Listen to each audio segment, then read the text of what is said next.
Good morning, everybody. Last time we have seen the size and forms of stem. Today we are going to deal with the modification of stems. In most of the plants, the stem is aerial, upright, and bears leaves, flowers, and fruits. In some of the plants, however, the stem get modified to carry out some specific function such as pollination, vegetative propagation, and synthesis of storage of food material, etc. The various modification of stems are underground modification, means below the soil. Stems are modified for various functions. As I have mentioned, that is pollination, vegetative propagation, or synthesis and storage of food material. Then second one is sub-aerial modification, just parallel to the ground. Stems are modified. And third one is, that is aerial modification of stem, means above the ground they are modified. So first one is, that is underground modification of stems. The stems of some plants get permanently logged in the soil, and for the purpose of pollination, for the purpose of vegetative propagation and storage of food material, the underground stem can be easily distinguished from the root on the basis of, we have already said or already seen that the roots characters and stem characters, and on the basis of it, that is the presence of nodes and internodes on the stem. Second one is the presence of small calyllus and adventitious root at the nodes. Third point is presence of birds. You have seen various types of bird, that is axillary bird, terminal bird. In the axil of the scale leaves, which lie dormant during the unfavorable condition, and internal structure. Some important types of underground stem. Some important types of underground stem is described below. This is first. This is a rhizome. Rhizome. The rhizome, for example, Gingiber officinalis, commonly known as adrak, or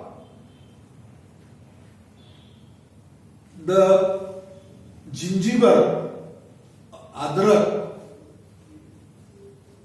they are modified as a underground rhizome.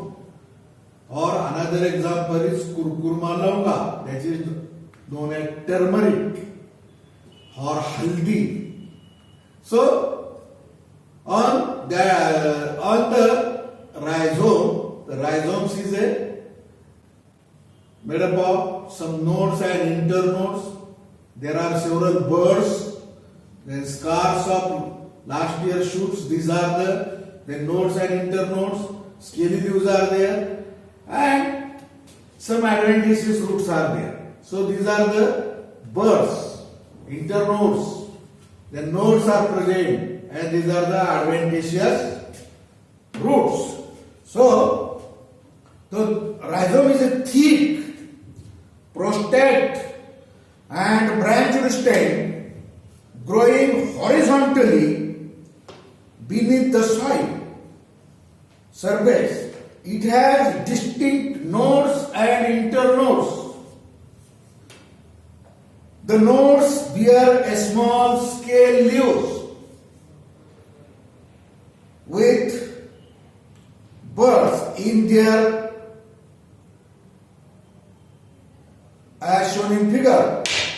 The buds remain dormant during favorable condition, develops a aerial shoot.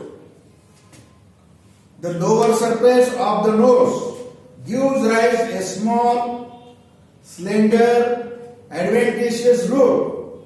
For example, gingiber officinens or ginger or curcuma longa or curcuma domestica. It is known as haldi. So these are the haldi or turmeric. These are the example of rhizome.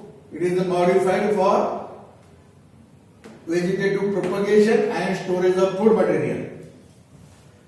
Second one is, that is corm. These are the corm. Corm. This is known as Amarobophallus campaniculus or colocasia, or commonly known as RV plant. So nodes and internodes are there. These are the scaly leaves. These are the daughter corms. These are the roots. This corm sometimes we use as our vegetable.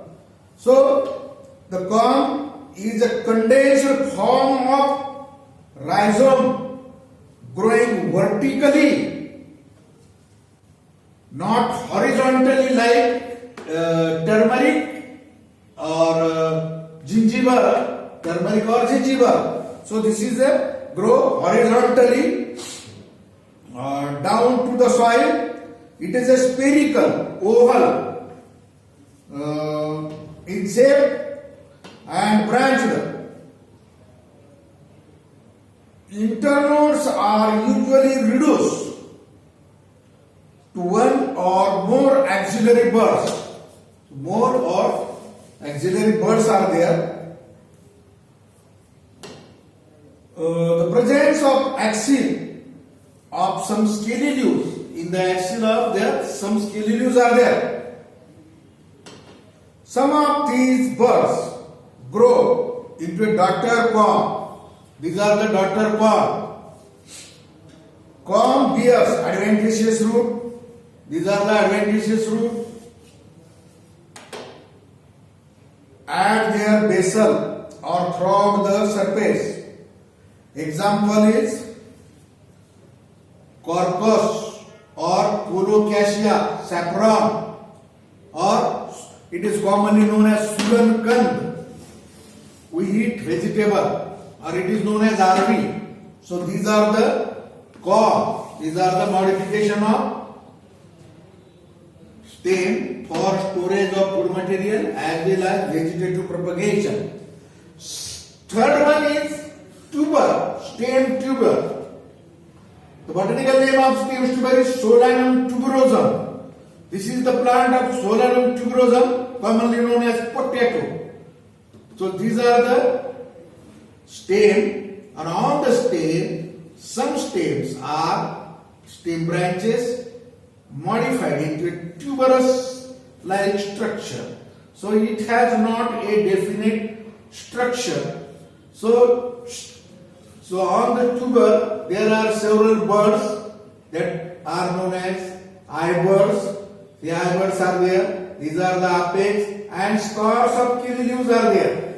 So when we or the farmer want to sow the potato plant into the field, they cut the eye buds into a small pieces and use as a seed. So tuber is a solanum of underground branch.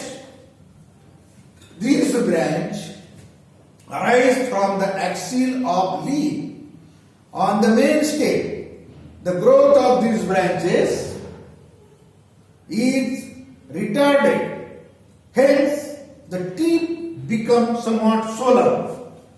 And due to accumulation of food material, the tubers are somewhat rounded or oval in shape. Each tuber has many notches. These are the notches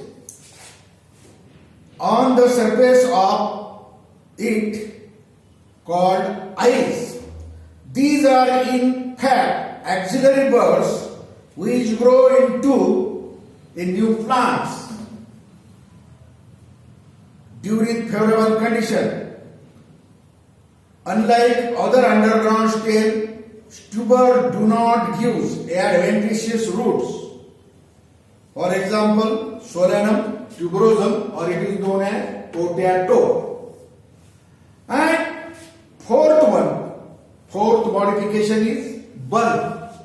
So Allium cepa or Allium sativa is known as onion or is known as garlic.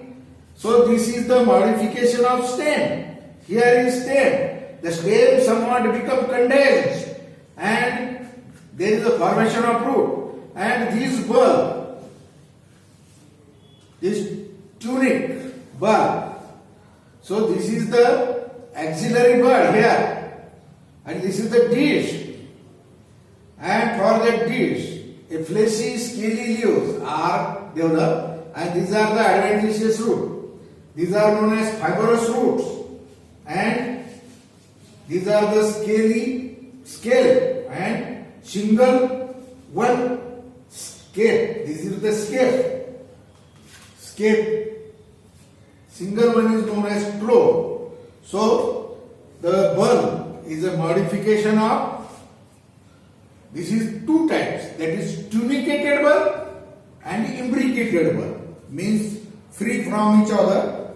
So it is a highly condensed stem represented by short, concave or slightly, this is a concave or slightly conical dish.